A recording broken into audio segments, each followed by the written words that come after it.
Kabanata 16 ng Imperyo Romano, Julius Caesar. Ang bahaging ito ay ang panahong dumating sa Ehipto si Caesar at ang kanyang pakipag-ugnayan sa kaharian at kay Cleopatra. Sa nakaraan, nangyari ang labanang sibil sa mga Romano sa pagitan ng kampo ni Julius Caesar at kampo ng konserbatibong republikano na pinamunuan ni Pompey.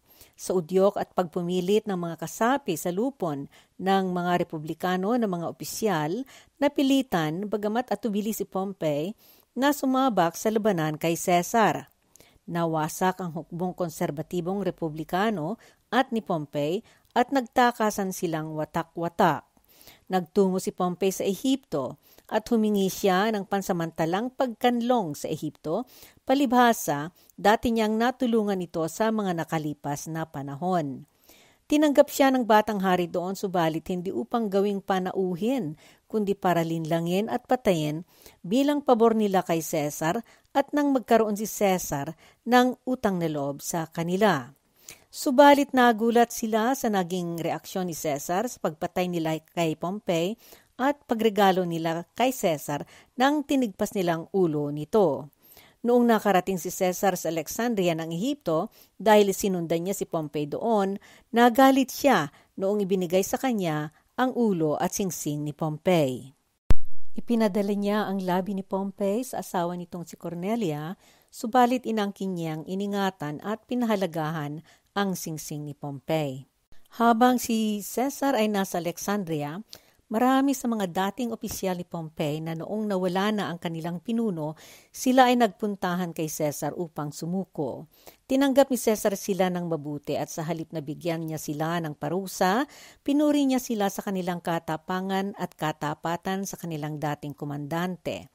Nagpakita siya ng awa at kabutihan sa kanila, kagaya ng ibinigay niyang kabutihang loob sa mga sumukong mga sundalo sa nakaraang digmaan sa Pharsalus. Ang astang ito ni Caesar ay malaki ang kahalagahan at maraming dulot ng mga epektong wagas na makakasagot sa kanyang mga pakay na gawin. Ang wagas ng pagkamatay ni Pompey ay nagdulot ng malaking aral at babala sa kanya. Sa sitwasyong nahaharap sa kanya noon sa Ehipto, kailangan niya ang lehiyon na magiging matapat sa kanya at matapat sa pagiging Romano. Ang mga taga-Ehipto ay kaiba sa mga Romano at mayroon silang sariling pinuno na kanilang pinaglalaanan ng kanilang katapatan at kabayanihan. Hindi kalakihan ang kanyang hukbong dala noon at kaya siya nagpakuha ng karagdagang lehiyong Romano magmula Europa. Kaya ang mga sumusukong Romanong sundalo sa kanya ay maari niyang isamang idagdag sa kanyang hukbo sa Ehipto. Sa panahong iyon sa Ehipto, ang mga pangyayari doon ay nasa puntong makakapagbigay kay Caesar ang mga ito ng pagkakataong mapapakinabangan niya. Ang Ehipto noon ay nasa alanganin sa kanyang pamunuan. Nasa kalagitnaan noon ang hidwaan ng pamilya na pamuno ang monarkiya sa Ehipto. Nangyayari ang paligsahan para sa pamunuan at ito ay sa pagitan ng magkapatid na pang-13 Ptolemy na noon ay 13 taong gulang lamang at ang kanyang nakakatandang kapatid na babae na si Cleopatra at noon ay 21 taong gulang. Ang magkapatid na ito ay mga anak ng namatay na paraon ng Ehipto na si Ptolemy na pang-12 o Haring Auletes. Bago namatay ang paraon noong 51 bago kapanahunan ng Panginoon o 51 BC, naghabilin siya na dapat pakasalan ni pang-13 Ptolemy na kanyang anak na lalaki ang kapatid nitong nakakatanda na si Cleopatra para pareho silang mamuno sa Ehipto. Sa unang panahon, ang mga pamilyang aribay o hari o reyna sa Ehipto ay naniniwalang banal ang katayuan nila at tumutupad sila sa tradisyong pag-aasawahan ng magkapatid para mapanatili ang kapangyarihan sa dinastiya ng pamilya. Ito ay paggaya sa gawin ng kanilang kinikilalang Diyos noon na sina Osiris at Isis. Bagaman bata pareho ang mga anak na pinaghabilinan ng pamuno ang paraon, magkaiba ang kanilang pananaw. Si Panglabing-tatlong Ptolemy ay sumusuporta sa tradisyon ng pamunuang Ptolemy dahil sa impluensya ng kanyang mga tagapayo at rehente. Samantala, si Cleopatra ay nagsikap na paglapitin ang pamunuang Ptolemy at ang masa ng mga mamamayang Ehipto. Pinag-aralan ni Cleopatra ang lengguwaheng Ehipto maliban pa sa lengguwaheng Ebreo at lengguwaheng Ethiopia. Nakikisali siya sa mga seremonya sa relihiyong Ehipto at ang kanyang pangitain sa pamunuan ay hindi katugma ng mga pamamaraan ni Ptolemy at ng kanyang mga tagapayo. Sa taglagas ng taon na 48 bago kapanahunan ng Panginoon o 48 BC, sa udyok ng kanyang rehente at mga tagapayo, pinagtangkaang ipapatay ng nakababatang Panglabing-tatlong Ptolemy ang kanyang kapatid na si Cleopatra. Ang balak noon ng panig Ptolemy ay magsolo siyang mamuno at si Pothinos ay siyang puwersa sa likod ng kanyang trono. Si Pothinos ay isang kapon o tinatawag sa Ingles na eunuch na opisyal na rehente para sa Haring Panglabing-tatlong Ptolemy dahil bata pa masyado ito para magsagawa ng mga sariling desisyon para sa pamunuan. Pinagtangkaan ni Pothinos na ipapatay si Cleopatra kaya tumakas si Cleopatra papuntang Syria at doon nagtipon siya ng kanyang sariling hukbo militar. Sa panahong ito, nagsimula ring mag-agaw ng posisyon ang isa pa nilang kapatid na babae, ang nakababatang si Arsinoe na pang-apat, at lalong gumulo ang sitwasyon ng Ehipto. Ito ang sitwasyong nagaganap noong nagpasya doong magpunta si Pompey upang makipag-usap sa kabataang hari para siya mabigyan doon ng pansamantalang titigilan. Noon ngang dumating doon sa Ehipto si Pompey at nanghingi ng pakikipag-usap kay Ptolemy, sinamantala ito ng tagapayo ni Ptolemy na pagkakataon na nila itong makakuha ng suportang militar mula sa Roma para labanan si Cleopatra na noon ay nagpupulong ng kanyang hukbo sa Syria. Alam na noon ng mga tagapayo ni Ptolemy ang nangyaring labanan sa Pharsalus ng mga Romano sa pagitan ni Pompey at Caesar, kung saan ay natalo si Pompey. Kaya noong dumating si Pompey, maagap nilang naisip na patayin ito at iregalo ang kanyang ulo kay Caesar. Sa kanilang kaisipan, mapapasaya nila si Caesar at sa gayon ay makakahingi sila ng suportang militar para sa mga Romano para pasukuin si Cleopatra. Tinatantiya ng mga manunulat sa kasaysayan na 2 ng Oktubre noong dumating si Caesar sa Alexandria at tinanggap siyang panauhin ni Ptolemy sa palasyo ng kaharian sa Alexandria samantalang siya ay nasa Palasyum sa mga panahong iyon. Sabik na sabik noon si Pothinos, ang tagapayo ni Ptolemy, na ibigay ang kanilang inihandang handog, ang ulo ni Ptolemy kay Caesar. Subalit napakalaking gulat nila noong ang kanilang inasahang katugunan mula kay Caesar ay taliwas sa kanyang naging katugunan. Sa halip na siya ay natuwa, siya ay naghinagpis at nagalit. Sa halip na siya ay nagpasalamat dahil ang kanyang kaaway ay pinatay na nila bilang pabor sa kanya, naningil pa siya lalo ng 10 milyong dinari. Ito ay mga suhol na ipinangako sa kanya noong siya ay konsul sa taong 59 bago kapanahunan o 59 BC. Habang naroon sa Alexandria si Caesar, napansin niya ang kakatuwang mga gawe ng kapon na si Pothinos. Maramot siya sa mga sundalo ni Caesar at nagsabi siya na pagtiyagaan nila iyon at hindi naman iyon sa kanila. Sa opisyal na mga hapunan, ang ipinapagamit niyang kubyertos na ipinansilbi sa kanila ay gawa sa kahoy at luwad dahil ayon sa kanya, nakuha naman na ni Caesar lahat ng ginto at pilak nila na pambayad nila sa sinisingil ni Caesar sa kanila. Nagmungkahi pa ito kay Caesar na dapat ay pansamantala siyang umalis muna para asikasuhin niya ang mas mahalagang bagay at pagbalik niya, matutuwa pa siya at si Pothinos ay magbabayad sa kanya na ng buo.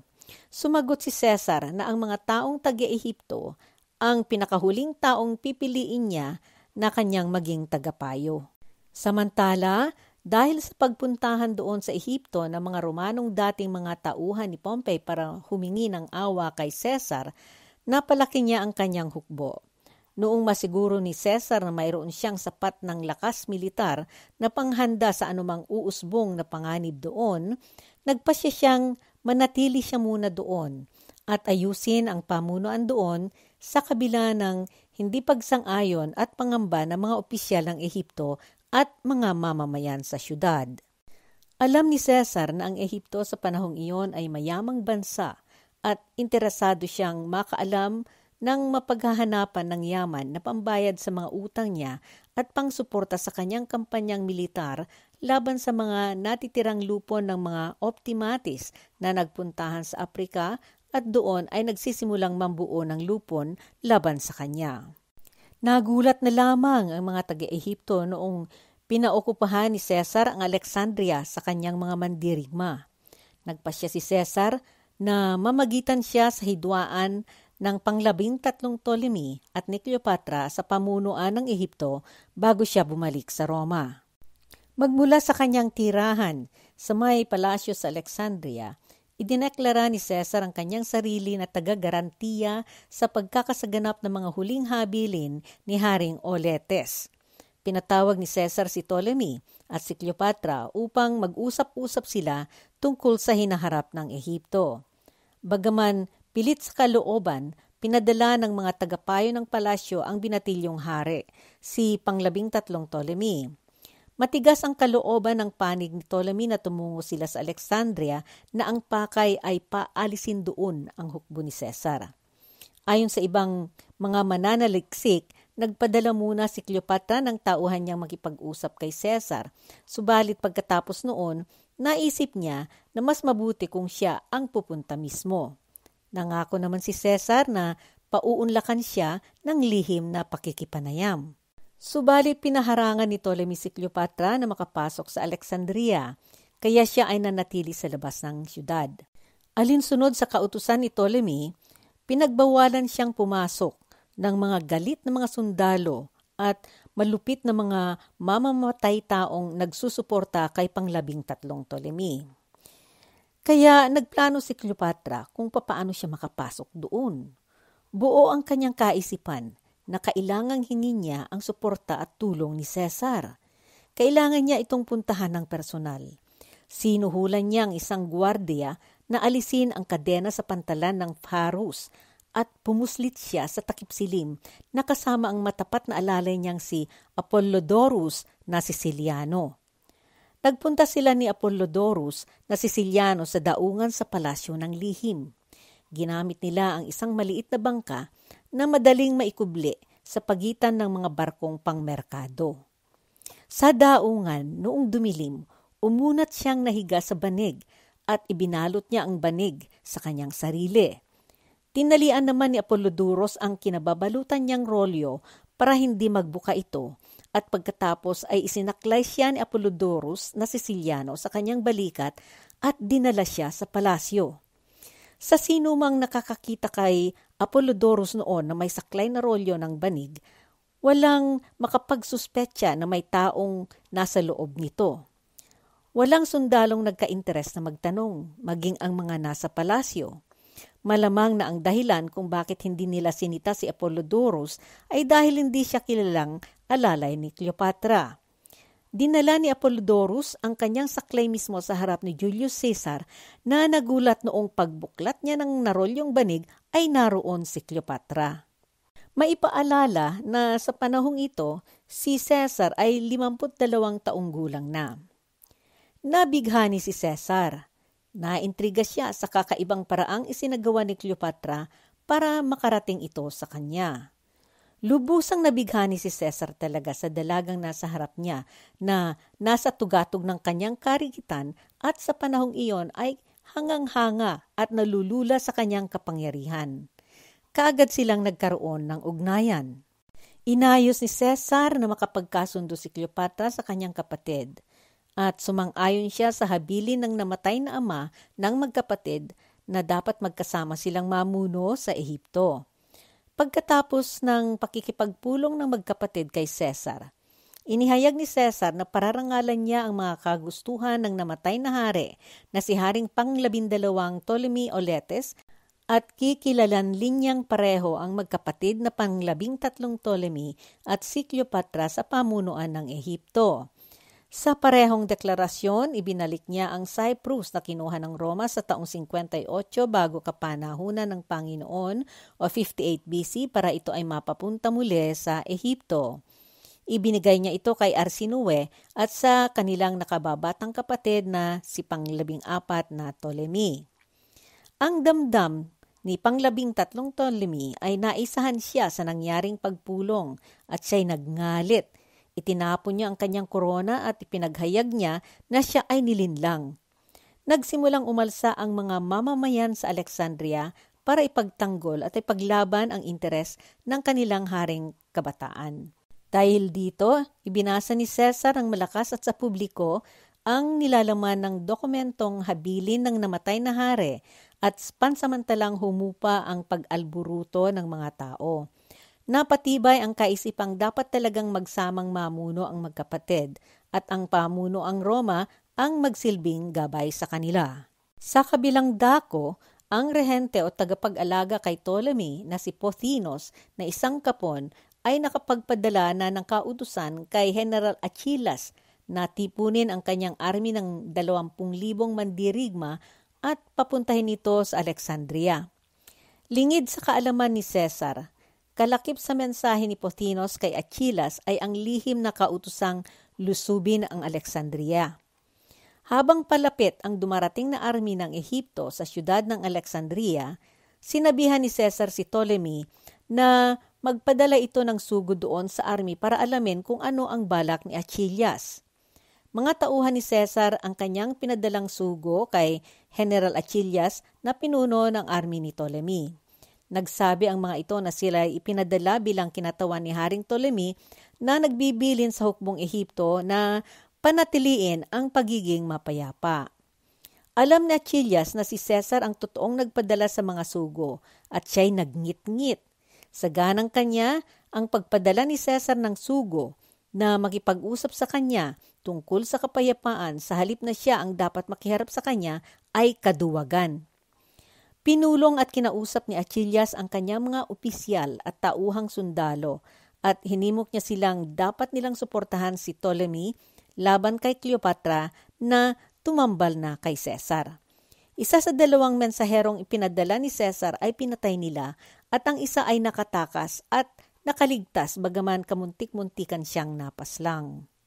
Mayroong 20,000 sundalo si Achillas at kabilang doon ang ilang Romanong sundalo na nanilbihan sa pangkat ni Gabinius bago sila pumasok sa army ng Ehipto. Malaki ang pagkalamang ni Achillas sa hukbo ni Cesar.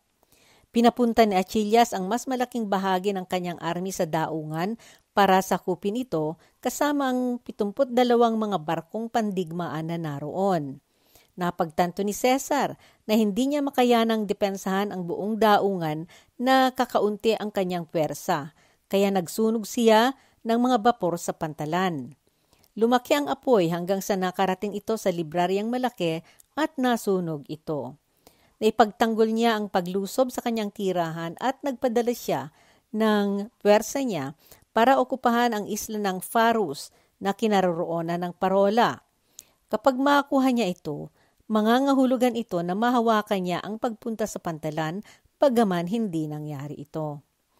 Dahil tanto ni Cesar na wala siyang sapat na pwersa para sumabak sa malaking kaguluhan, minabuti niyang gumamit ng diplomasya muna at ligawan niyang panalunan ang puso ng mga taong bayan. Hinawakan ni Cesar si Ptolemy at pinagpasyahan niyang depensahan ang isang bahagi ng siyudad. Pinaharap ni Cesar si Ptolemy sa publiko sa Alexandria upang makita nila ito na hindi siya nasaktan at nangausap siya sa mga mamamayan na ang gusto niyang mangyari ay kapayapaan. Hindi na kumbinse ang mga tao na walang kinalaman si Cesar sa pangausap ng kanilang hari. Ang naging pagtingin nila ay pagmamanipula iyon ni Cesar kaya hindi sila humintong umalsa. Sinimulan naman ni Achillas ang magkubkob sa Alexandria at sinalakay niya ang bahagi ng palasyong Maharlika. Sa tiyempong ito na nagsimulang mag-instiga ng pakikipaglaban ang hukbo ni Achillas, nasa palasyong tinitirhan ni Cesar ang mga magkakapatid na Cleopatra, ang pang-apat na Arsinoe at ang nakababata nilang kapatid na lalaki na si pang-14 na Ptolemy. Habang ang mga kaganapang ito ay nagsasabayang nangyayari, ang barbero ni Cesar ay tahimik na nag-oobserba at nakikinig sa mga kwentuhan. Naulinigan niya na si General Achillas at ang rehenteng kapon na si Pothinos ay nagbalak laban kay Cesar. Lihim itong nagpadala ng mensahe kay Achillas na huwag itong mag-atubiling magsagawa sa plano nilang salakayin ang Alexandria. Natuklasan ang mga mensahero at naiparating ito sa kaalaman ni Cesar. Noong una pa lamang na nagsisimula ang pagkubkob dahil sa pag-alsa ng militar, si Pothinos na rehente ni pang-13 Ptolemy ay lihim nang nakikikutyabang makisama kay Achillas. Nagbantang panganib na maaring itakas ni Pothinos si pang-13 Ptolemy. Sa panahong iyon, hindi pa nabubura sa isipan ni Cesar ang nangyaring panlinlang ng mga ito kay Pompey at tahimik niyang kinasabikan na magkaroon ng pagkakataon at dahilang maipaghiganti niya ang traidorang pagkakapaslang sa kapwa niyang Romanong general, kaibigan, kasamahan at kapamilya. Hindi siya nagdalawang isip noong naiparating sa kanya ang natuklasan niyang pagbabalak ni Pothinos laban sa kanya. Pinadakip niya si Pothinos at pagkatapos ay pinabitay niya ito. Samantala, nakasilip ng pagkakataon na tumakas doon sa palasyo si Arsinoe na kasama ng kanyang kapon na tagagabay na si Ganymede. Nagtungo si Arsinoe kay Achillas at pinaglakas looban niyang agawin ang army ni Achillas batay sa payo ng kanyang tagagabay. Nagtipon siya ng sarili niyang hukbo na nagdeklara sa kanya bilang kanilang reyna at biglang nahati ang mga kalaban ni Cesar. Pagdating sa mga taga-suporta ni Arsinoe, nagkaroon ang mga ito ng iringan at awayan. Inudyukan siya ni Ganymede na dapat mawala si Achillas dahil ito ay taksil sa kanila. Nakumbinse si Arsinoe at pinagkaisahan nilang inayos ang pagkapaslang kay Achillas. Ang pamunuan ng arming Ehipto ay napag-isa pagkatapos na pinapaslang ni Arsinoe si Achillas. Ito ay napapunta kay Ganymede, ang kapon na kanyang tagapayo na siyang pumalit kay Achillas. Samantala, pareho na ang magkabilang panig ang magkaaway na hukbong Ehipto at hukbong Romano ay nagpaniguro sa pagpapatibay sa kanya-kanyang bahagi sa syudad. Samantala, nang hingi ng mga suporta si Cesar mula sa kanyang mga kaalyado sa Asia Minor at nakatipon ito ng malaking hukbo ng mga veteranong mandirigma sa ilalim ni Prinsipeng Mithridates ng Pergamum. Ito ay Bergama na ngayon sa probinsya ng Izmit sa Turkiya. Sumali ring tumulong si Antipater mula sa Idumea na rehiyon ng Judea. Ang Antipater na ito ay siyang nagpasimula sa dinastiya ni Haring Herod. Ang inokupahan ni Cesar ay ang mas maliit na bahagi ng syudad. Nasa gitna ito sa pagitan ng palasyo at teatro na ginawa niyang kuta. Mula doon, mayroon siyang pagdadaanan tungong daungan. Sa tagiliran nito sa timog ay lusak na latian na magamit niya para pagkuhanan ng tubig at makain. Ang mga mamamayan ng Alexandria ay nagtayo ng 40 talampakan ang taas at 3 patong ang kakapal na pader sa paligid ng kanilang bahagi sa syudad. Nagtayo sila ng nakakalat na mga toreng 10 palapag ang bawat isa at naggawa sila ng mga toreng na ililipat-lipat saan mang zona na nanganganib. Ang unang naging plano ni Ganymede ay ang putulin ang supply ng tubig sa lugar na kinaroroonan ng mga Romano. At gagawin niya ito sa pamamagitan ng pagputol niya sa kanal na dinadaluyan ng tubig inumin tungo sa mga balon at pagkatapos ay magbomba sila ng tubig na maalat at ito ang ipalit nila doon. Dahil dito, hindi nagtagal at naging maalat ang tubig na napapunta sa mga Romano. Pansamantala itong nagbigay ng krisis ng moral ng mga Romano, subalit napalakas ni Cesar ang loob ng mga tauhan niya. Naghukay sila ng balon at hindi naglaon ay nakagawa sila ng balon na nagkasyang pagkukuhanan nila ng tubig na hindi maalat at malinis na inumin. Hindi nagtagal pagkatapos nito, dumating ang pinakuha ni Cesar na kanyang hukbo galing sa Europa. Ito ang lehyon na pinorma ni Cesar mula sa mga veteranong kawal ni Pompey. Pansamantala na hinarangan ng hanging habagat ang hukbong pumasok sa syudad, subalit nakayanan nilang magbaba ng angkla sa di kalayuan mula sa dalampasigan ng syudad at nagpadala sila ng mensahe kay Cesar na nakarating na sila. Pinuntahan ni Cesar ang mga ito para salubungin na ang gamit ay isang maliit na bapor at wala siyang dinalang sundalo dahil ayaw niyang bawasan ang mga nakapwesto sa kanyang teritoryo. Kamuntik itong makapasubo sa kanya. Dahil noong makarating sila sa Chersonesus, nagpadala siya ng ilang marino sa loobang pampang para manguha ng tubig. Napalayo ang iba at sila ay nabihag ng mga taga-Alexandria. Nalaman ng mga ito na si Cesar ay nasa bapor at wala siyang kasamang mga sundalo doon. Sinamantala ito ng mga taga-Alexandria at hinarangan nila ito noong pabalik na sila sa syudad. Hindi sinubo ni Cesar ang makipagbakbakan at nagtuloy siya ng diretsyo sa dalampasigan. Subalit, isa sa kanyang mga bapor ay naihiwalay sa kanyang kanang panig at ito ay sinalakay ng magkakasunod na 4 na bapor na pandigmaan. Sa pilitang inalalayan ni Cesar ito at kamuntik siyang makakamit ng isang malaking pananagumpay kundi lamang naggabi na noon. Gayunpaman, nakabihag ang kanyang mga tauhan ng isang malaking bapor. Napalubog nila ang pangalawa at nasira nila ang pangatlo. Hinila niya pagkatapos ang naiwanang mga sasakyang pangbagahe sa Alexandria. Nagpasya ang mga taga-Alexandria na magsagawa sila ng panibagong armada. Tinipon nila lahat ang mga bapor na nakaestasyon sa may bungangan ng ilog Nile para mangolekta sila ng tribuno at ang mga mas lumang mga bapor para sa likom na sandatahan ng hari.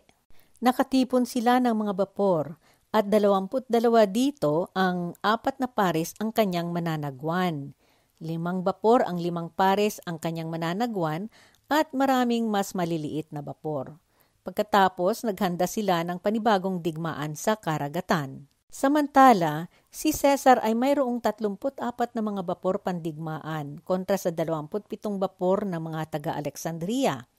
Naghanda ang 2 magkalabang panig na armada sa magkabilaang bahagi ng mababaw na tubig sa kanlurang banda ng siyudad. Inilagay ni Cesar ang mga bapor niyang galing Rhodes sa pamunuan ni Eufranor sa kanyang kanan at sa kanyang kaliwa ay mga bapor na Classis Pontica.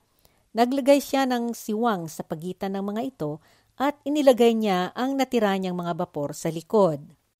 Dinala ni Eufranor ang kanyang hawak na bapor sa mababaw na bahagi ng tubig sa pagitan nila ng mga taga-Alexandria at hinarangan niya ang mga taga-Alexandria habang sumulong ang ibang bapor ng hukbong Romano.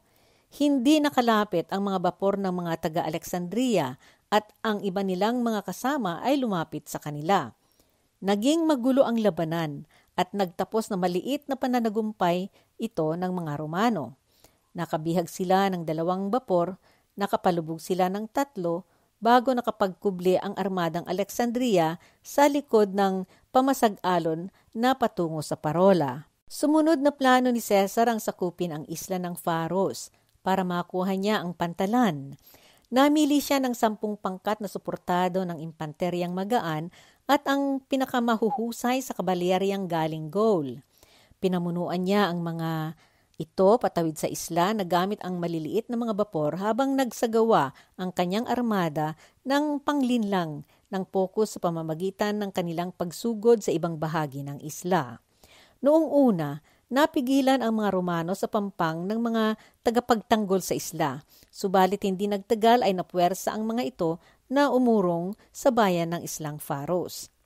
Nakakuha ni Cesar ang isa sa 2 palasyo sa isla, subalit ang kanyang pangalawang pagtangkang kunin ang pangalawa ay nabigo, pagkatapos na sinalakay ng hukbong Alexandria ang pambasag-alon at ang posisyon ng mga Romano sa tulay na nang-uugnay sa isla sa malaking lupain. Hindi naglaon na lamangan ng labis ang bilang ng mga Romano at napwersa silang bumalik sa bapor. Biglang lumubog ito sa sobrang dami ang sumakay ng mga sundalong na tumakbo doon para tumakas. Si Cesar mismo ay napilitang lumangoy. Nasukol siya sa labanan sa Faros at tumalon siya mula sa pamasag-alon at pumunta siya sa bangka. At pinagtangkaan niya noong tulungan ang kanyang mga tauhan na nakikipagbakbakan. Subalit pinuntahan siya ng bapor doon ng mga taga-Ehipto at napilitan siyang tumalon sa tubig at lumangoy para tumakas. Mayroon siya noong mga papeles na hawak-hawak at habang ang isang braso ay nakataas sa tubig na humahawak ng mga papeles, ang kanyang isang kamay ang kanyang pinanlalangoy. Nakuha ng mga taga-Alexandria ang kontrol sa isla at sa makatuwid sa daungan din. Pagkatapos nitong pangyayari, hiningi ng mga mamamayan sa Alexandria mula kay Cesar na payagan niya si Ptolemy na sumali sa army ng Ehipto upang makuha niya ang pwersa mula kina Arsinoe at Ganymede at magtatag siya ng alyansa kay Cesar. Ayon sa ibang mga manunulat, hindi mga mamamayan ang nanghiling kay Ptolemy. Ang naganap ay nawalang pagtiwala ang mga opisyal ng army ng Ehipto kay Ganymede at sa pakunwaring pag-uusap tungkol sa kapayapaan, nakipag-ayos ang army kay Cesar na ibalik nila sa kanya si Arsinoe bilang kapalit ni Ptolemy.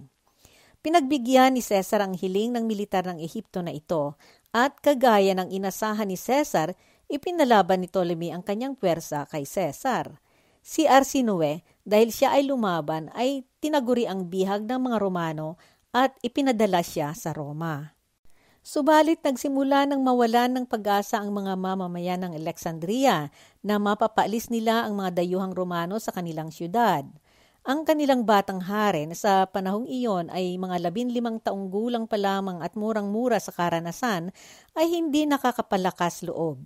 Nabalitaan na rin nila na may mga karagdagang pwersang Romano na dumating magmula sa Syria. Tinangka ng mga taga-Alexandria na harangin ang komboy ng mga probisyon at supply para hindi makarating ang mga ito kay Cesar. At ipinadeploy nila ang kanilang armada upang bantayan at depensahan ang nasa bandang Canopus na bunganga ng Ilog Nile. Pinadala ni Cesar doon ang kanyang armada sa pamunuan ni Tiberius Nero upang pagtangka ang pigilan ito. Nagkaroon ng sagupaan at napatay ang admiral ni Cesar na galing Rhodes na si Eufranor. Sa tiyempong ito, ang arming relievo ni Cesar ay malapit na. Ang pwersa ay pinamunuan ni Mithridates ng Pergamum.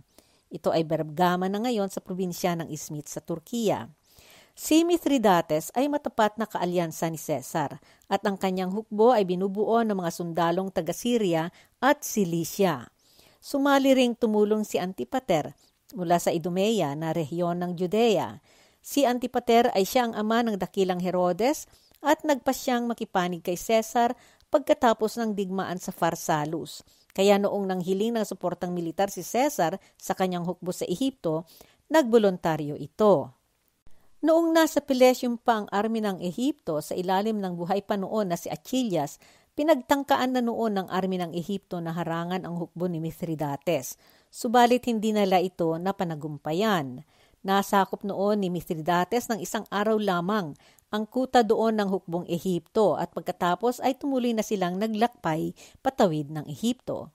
Tinangkang humarang ang army ng Ehipto sa ilalim ni Ptolemy bago makarating si Mithridates kay Cesar, subalit ang pagtangkang iyon ng hukbong Ehipto ay nabigo.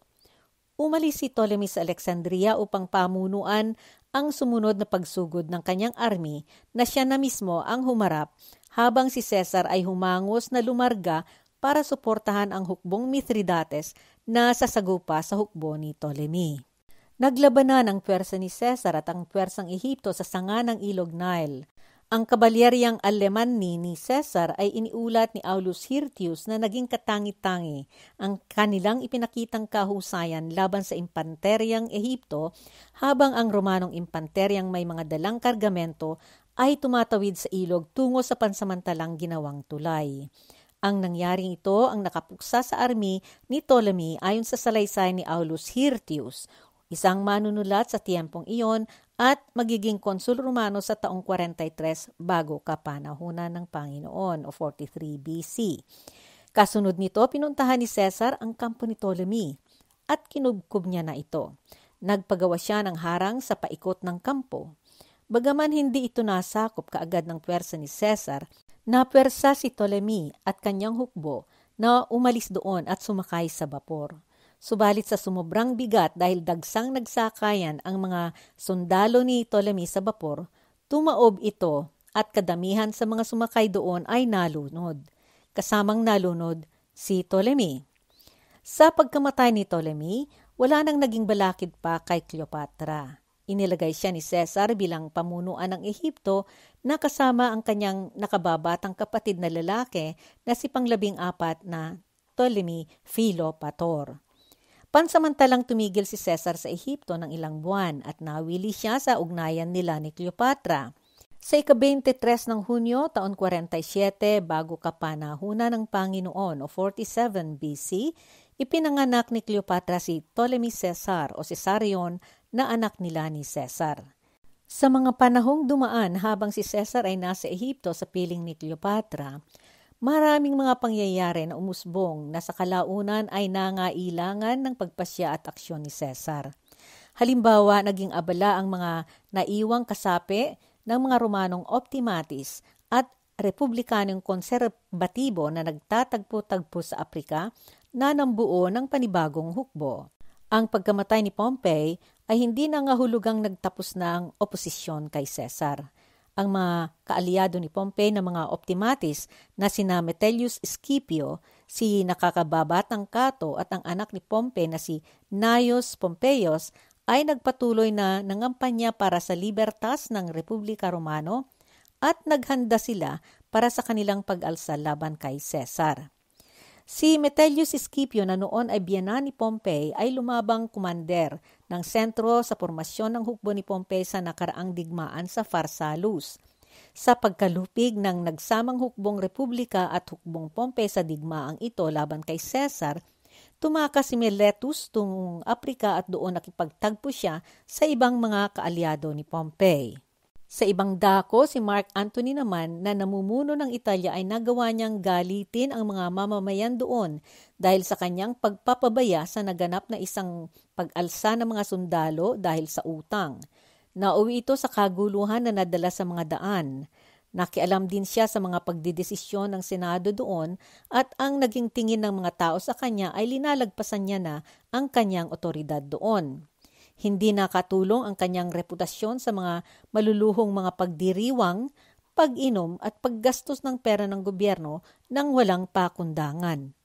Samantala, si nakababatang Cato na nasa Dyrrhachium noon na nagbabantay ng mga probisyon at supply ng hukbong Pompey sa nakaraang digmaan sa Pharsalus ay kasama sa mga optimatis na nasa Aprika. Pagkaalam niya na naigupo ang hukbong Republika at hukbong Pompey sa Pharsalus, nagtungo siya sa Aprika at nag-organisa siya ng pwersang depensa ng siyudad ng Utica sa lugar na Tunisia na ngayon. Nagtagpo-tagpo ang mga optimatis na lumaban kay Caesar sa lugar ng Aprika na Mauretania na ngayon. Nakabuo si Cato ng 15 pangkat na may tauhang humigit kumulang sa 9,000 dahil bawat pangkat ay binubuo ng mga 600 sundalo. Si Titus Labienus ay may dala ring mga kabalyeryang Alemanya at taga-Gaul. Kasama dito ang manugang ni Pompey na si Lucius Cornelius Sulla Faustus, ang anak niyang si Gnaeus Pompeius at ang binatilyong si Sextus Pompeius na nakasaksi sa pagpaslang ng kanyang ama sa Ehipto. Hinirang ng grupong optimatis si Metellus Scipio na siyang magiging komandante. Ang mga optimatis ay nakialyansa kay Haring Juba ng Numidia. Gusto noon ni Haring Juba na siya ang mamunong komandante, subalit ang gusto ng mga sundalo sa army ay si nakababatang Cato. Alam ni Cato na nakahigigit sa kanya sa kaalaman at kahusayan sa militar si Metellus Scipio, kaya ipinasa niya dito ang pagiging komandante ng hukbo. Sinabi rin niya kay Haring Juba na ang mga Romano ay kanyang mga tagapagtanggol at hindi mga subordinadong alagad.